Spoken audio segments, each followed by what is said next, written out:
Delhi's roads from 4th of November till 15th. Dedicated control room to tackle pollution-related complaints to be set up in the national capital.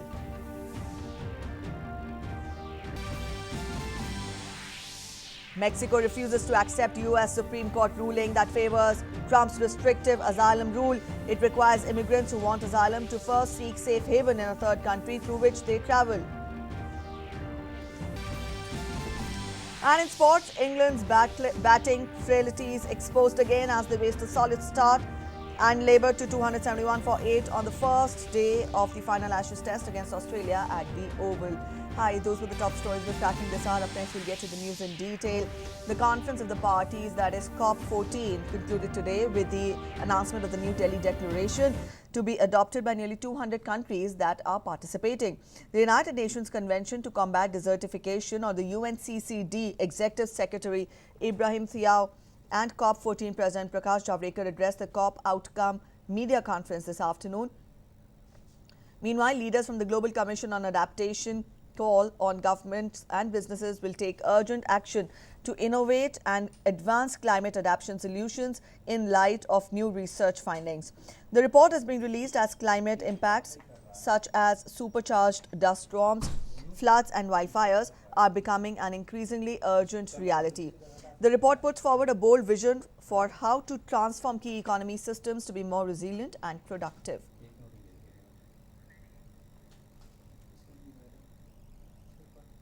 The Supreme Court on Friday referred to its 3-judge bench the centre's plea seeking review of the March 20, 2018 verdict on the provisions of the arrest under SC/ST Act. The centre had contended that the March 2018 verdict was problematic and it should be reviewed by the court. This should be done across the country. The Parliament on August 9th last year had passed a bill to overturn the Apex Court's order relating to certain safeguards against arrest under the Supreme Court and ST law. On March 20, 2018, the Apex Court had taken the note of rampant misuse of the stringent SC/ST Act against the government servants and private individuals and said that there would be no immediate arrest on any complaint filed under the law. The top court also observed that on several occasions, innocent citizens were being termed as accused and public servants deterred from performing their duties, which was never the intention of the legislature, while enacting the Scheduled Castes and the Scheduled Tribes Prevention of Atrocities Act. The Apex Court also said that there is no absolute bar against grant of anticipatory bail in cases under the Atrocities Act if no prima facie case is made out or where the complaint is found to be prima facie malified. In Madhya Pradesh, 11 people drowned when 2 boats carrying them capsized during Ganesh idol immersion in lower lake of Bhopal. The incident took place on the intervening night of Thursday and Friday in Katlapura on the banks of the lower lake. 11 people died in the incident while 6 were rescued. A total of 17 people were going on 2 separate boats for the immersion of the Ganesh idol when the incident took place at around 4:30 a.m.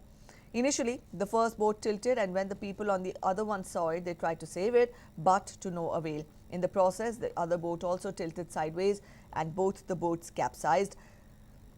Teams of State Disaster Response Force, the National Disaster Response Force and the Bhopal Municipal Corporation, local police and the citizens swung into action and rescued 6 persons. 11 bodies, including that of children, have been retrieved so far, while 6 persons saved themselves by swimming. One NDRF team along with other agencies has been deployed for search and rescue operations. Chief Minister Kamal Nath has announced an ex-gratia of ₹4 lakh to each of the dead and ordered a magisterial inquiry into the incident.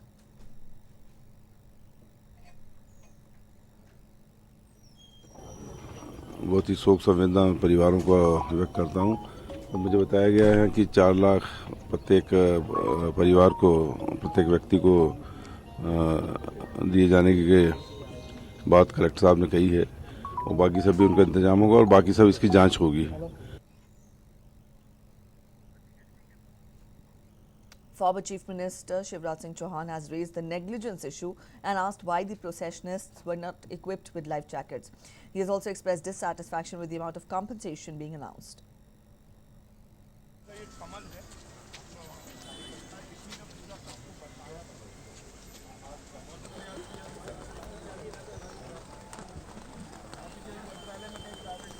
कोई दुर्घटना हो जाए दिए जाते थे, लेकिन ये दुर्घटना साधारण दुर्घटना नहीं थी। इसके कारण केवल बच्चे नहीं है, प्रशासन है, सरकार है। मैं आरोप प्रत्यारोप की बात नहीं कर रहा, लेकिन ये ड्यूटी थी कि गणेश विसर्जन के लिए जब जाएंगे, भीड़ होगी, गाँव में लोग चलेंगे, और रोका क्यों नहीं? जिम्मेदारी किसकी थी? और इसलिए ये आपराधिक लापरवाही के कारण दुर्घटना हुई है। इसलिए 25 लाख रुपए कम से कम दिए जाने चाहिए, शासकीय नौकरी दी जानी चाहिए। In Jammu and Kashmir, Indian Army, as part of the mission Reach Out, has been conducting various people-friendly campaigns, community empowerment drives, medical aid camps and communal harmony workshops to ameliorate problems being faced by local populace post the abrogation of Article 370. In this connection, Army conducted an interaction drive in border village Naga of Jammu Division with local people, school students and sarpanches. During the interaction, Indian Army discussed with local populace the issues of benefits of removal of Article 370 and 35A in Jammu and Kashmir state for the common man. As part of this initiative, a mobile medical team of Crossed Swords Division of the Indian Army reached out to the local population in the remote areas of Akhnur and Sundarbani sectors. The team provided valuable medical advice and medicines to approximately 100 people. A large number of patients benefited from the medical camp. The initiative of the Army was well received and appreciated by the local population. Meanwhile, the Jammu and Kashmir government launched an awareness campaign through local newspapers in the valley to assure people that they will not be compelled to sell off their land, while highlighting the need and reasons for scrapping the special status of Jammu and Kashmir under Article 370 and 35A.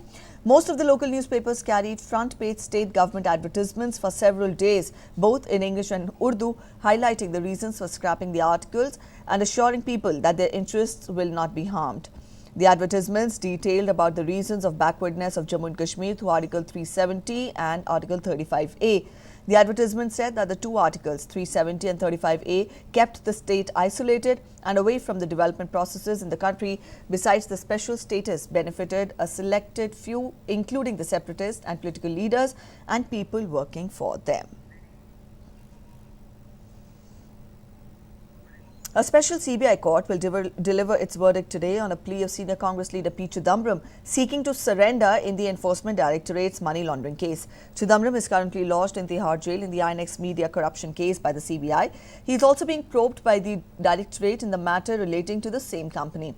Yesterday, Special Judge Ajay Kumar Kuhar was informed by the Enforcement Directorate that Chidambaram's arrest in the INX media money laundering case is necessary, but it will be done at an appropriate time. Solicitor General Tushar Mehta told the court that Chidambaram is already in judicial custody in the CBI's corruption case and not in a position to tamper with the evidence. Congress leader D.K. Shivkumar's bail application will be heard by a special court today. Shivkumar is in Enforcement Directorate's custody since September 3rd in connection with the money laundering case. Today is the last day of his custody. A money laundering case was registered by the agency against him in September last year, based on a complaint filed by the Income Tax Department. The Income Tax Department, during the initial probe, had found unaccounted and misreported wealth linked to Shivkumar. And counting of votes is in progress. As per the schedule in Delhi University Students' Union polls, the election recorded 39.9% polling on Thursday, over 4 notches down from the last year. Last year, the election saw 44.46% voter turnout. 16 candidates, including 4 women, were in the fray and 52 polling centres were set up. Over 1.3 lakh students were eligible to cast their vote. As many as 144 EVMs were being used for students' union polls and 137 were used for college union polls. Last year, the ABVP had won 3 posts while the NSUI had won 1 post. Hot and humid weather, holidays in colleges and disenchantment of students with politics were cited as the reasons for the lower turnout. Akhil Bharatiya Vidyarthi Parishad has said that its members won the college union polls in 35 colleges. Delhi Chief Minister Arvind Kejriwal today unveiled a detailed plan to tackle pollution in the city in the upcoming winter season.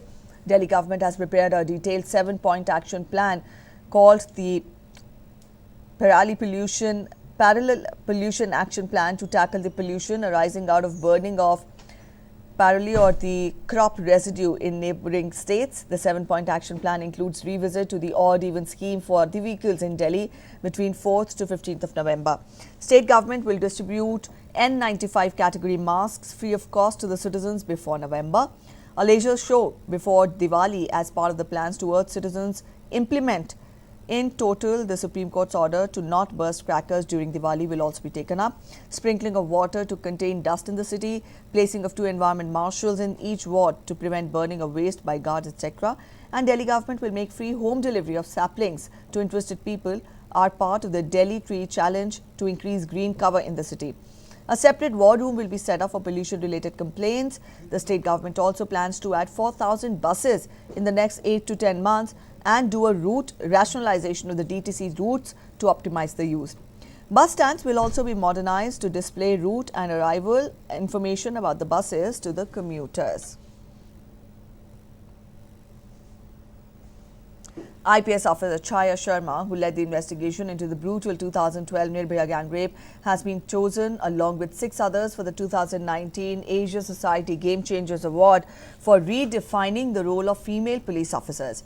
The awards were announced by the city-based leading cultural organization, Asia Society, and will be presented at a special ceremony next month. Asia Society is the leading educational organization dedicated to promoting mutual understanding and strengthening partnerships among people, leaders and institutions of Asia and the United States in a global context. The Ayushman Bharat Yojana has filled colours in lives of many people of North Tripura. People are happy with the medical services that are being provided in the district hospitals of Dharmnagar. We get you more in this report.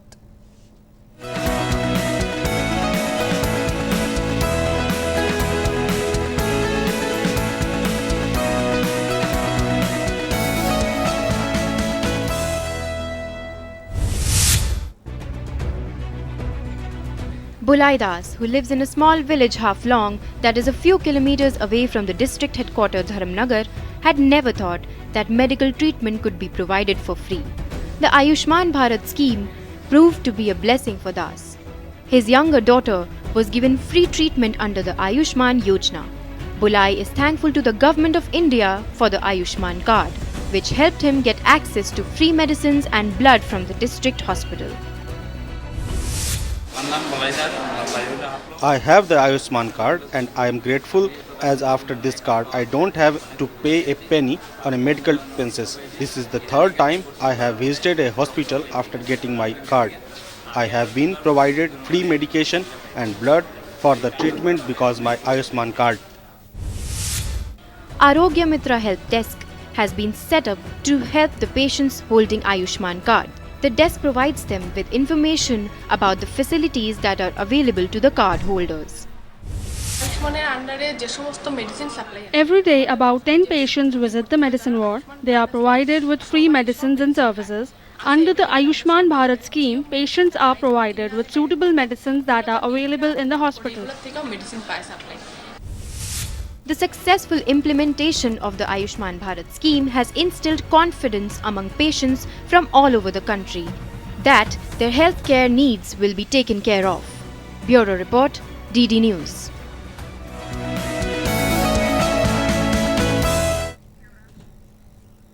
Information and Broadcasting Ministry has issued licenses for 118 community radio stations. Speaking to the media on the occasion of completion of the first 100 days of Modi government, Information and Broadcasting Minister Prakash Javadekar said that the licenses for such stations for educational institutions and aspirational districts and Maoist affected areas will help in strengthening local folk culture and also the social relations. कि मोदी सरकार के दूसरे कार्यकाल में पहले 100 दिनों में ही 118 संस्थाओं को कम्युनिटी रेडियो दिए गए हैं। कम्युनिटी रेडियो एक बहुत अच्छा साधन है जनता के साथ संवाद करने का और स्थानीय कलाकारों को अवसर देने का। इसलिए हमने कम्युनिटी रेडियोज़ के अभी जो 260 केंद्र है उनका भी एक सम्मेलन किया और मुख्यतः ये कृषि सेवा केंद्र, कृषि विज्ञान केंद्र जो है उनको दिए हैं, शैक्षिक संस्थाओं को दिए हैं और माओवादी प्रभावित क्षेत्र में 25, समुद्र के किनारे जो मछुआरों को भी उसका लाभ होता है तो वहाँ भी 25 केंद्र दिए हैं, और जो आकांक्षी जिले हैं उसमें भी 17 हमने दिए हैं। तो ये बहुत प्राथमिकता से और अच्छे संस्थाओं को हमने दिए हैं कम्युनिटी रेडियोस, और ये जल्दी ही 4-6 महीने में सब शुरू हो जाएंगे। The government will today launch a portal that will help find lost or stolen mobile phones. Minister of Electronics and IT Ravi Shankar Prasad will launch the website in Mumbai today. If your mobile phone is stolen or lost, you will have to file an FIR and after that inform the Department of Telecom via a helpline number, that is 14422. The department has been working on the Central Equipment Identity Register, that is a database of the IMEIs, that is International Mobile Equipment Identity. This is the 15-digit unique number that identifies mobile devices.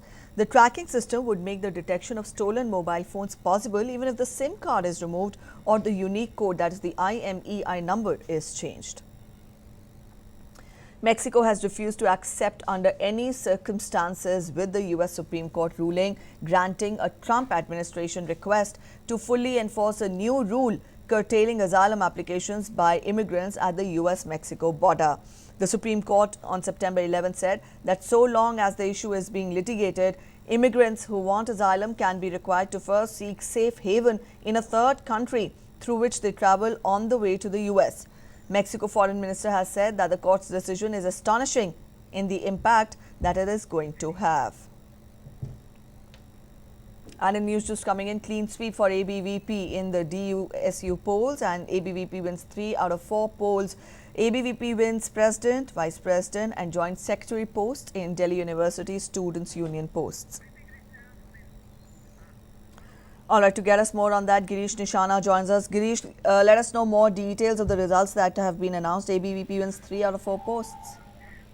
देखिए प्रीति, मैं आपको बताना चाहूंगा, आपसे कुछ देर पहले दिल्ली विश्वविद्यालय छात्र संघ के जो चुनाव थे उनके नतीजे घोषित कर दिए गए हैं।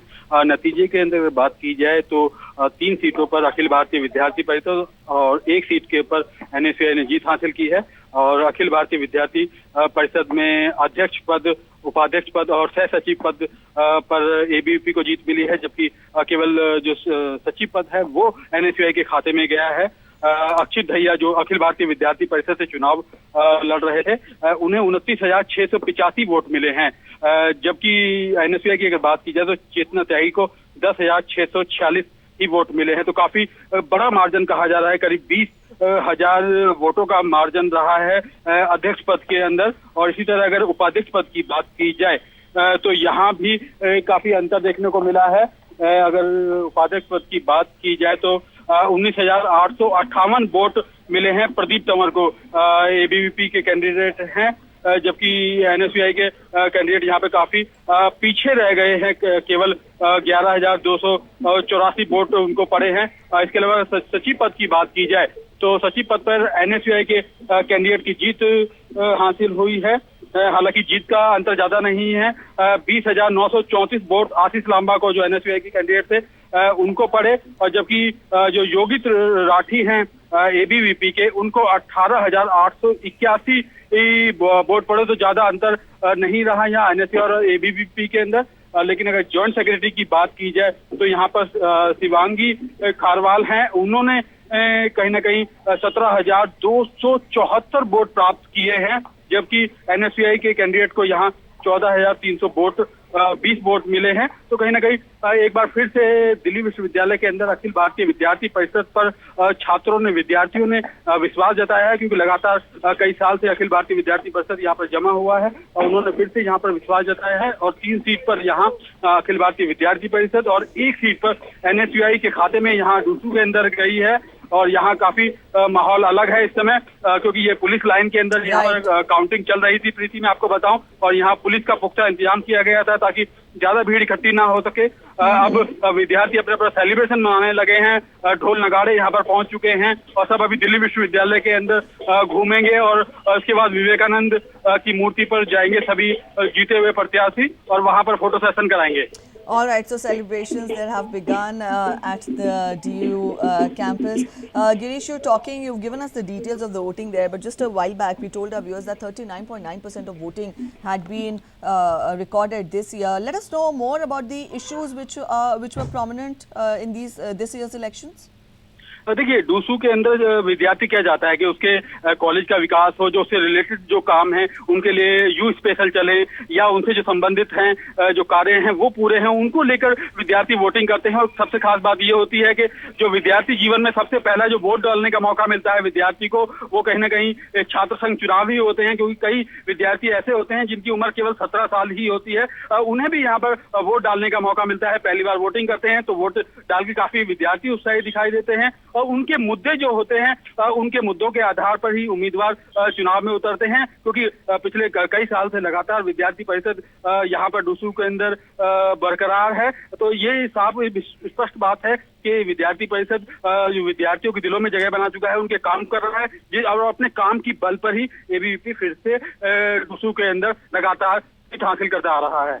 All right, Girish, thank you so much for joining us with those details. That was our correspondent Girish and Shana telling us more about the results which just came in for the Dusu polls. ABVP has got a clean sweep there. It has won 3 out of the 4 posts in the polls. It has won the president, vice president, and joint secretary posts in the Dusu polls.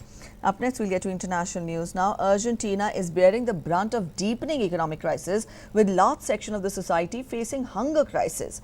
Protesting the current scenario, demonstrators gathered outside the National Congress building to demand the government act on grave situation gripping the country. With continuous protests outside the legislative building, organizers of the mass protest shared food with those present, and the number is increasing day by day. While inside, the legislators debated law that would increase the budget devoted to the country's food and nutrition policies by 50%. Argentine economic growth suffers a descending trajectory and has stalled sharply since last year, according to official sources. A cold snap has brought heavy rain, floods and a tornado to Spain's northeastern coast. Parts of eastern Spain have also received heaviest rainfall on record as storms wreaked widespread destruction and killed at least 2 people. One of the first places to be hit was Ontinyent, which is south of Valencia, where almost 300 millimeters fell in 24 hours. That is the heaviest rainfall recorded there since 1917. Schools there and in Murcia region have suspended classes as rains are expected to continue. Local authorities have also recommended people to stay indoors as weather has interrupted traffic on roads, railways and also at ports. Let's get to sports updates now. Hockey India named an 18-member women's team to be captained by Rani Rampal for this month's tour to England. India will play a total of 5 matches in the series that is scheduled to be played from 27th of September till 4th of October in England.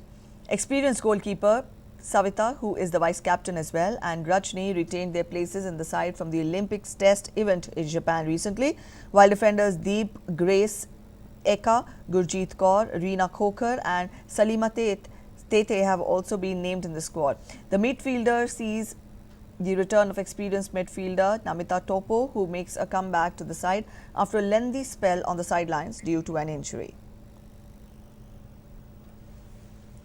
Commonwealth Games silver medalist Manish Kaushik defeated Kyrgyzstan's Ulu Agin to enter the second round of the Men's Boxing World Championships in Russia on Thursday. Kaushik won via a unanimous 5-0 decision in the thoroughly lopsided opening round bout. He will next face Netherlands' Enrico Lacroix. The first round was relatively uneventful before Kaushik took control of the proceedings with his accurately placed combination of punches. His rival was neither quick nor had the ferocity in punches to cause any concern for the Indian, who got the unanimous nod of the judges. In other news, with the New York Fashion Week ending on a dramatic note, this edition of the extravagant gala saw changing trends, be it advocating sustainable fashion or even cutting down the schedule to 5 days. Always the first of the so-called Big 4 fashion weeks to kick off, that is London, Paris and Milan follow after that. In a week full of daring designs and much welcome surprises along with chic florals, eye-popping shades of green and cutting-edge glamour which ruled the runways, the fashion week ended at the Marc Jacobs show.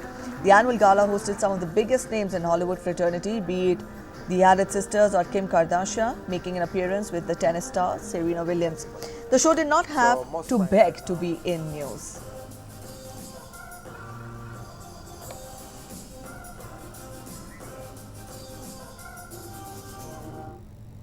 And the Tokyo Olympics, scheduled in July-August 2020, has set the game going. With preparations started in full swing, Japan has gone up a notch to take the Olympics Games at the next level. As amusing as it sounds, Tokyo 2020 organizers sprinkled artificial snow on spectators at its test event on-in to bid to keep visitors cool in the blistering temperatures, which are expected to exceed 30 degrees Celsius.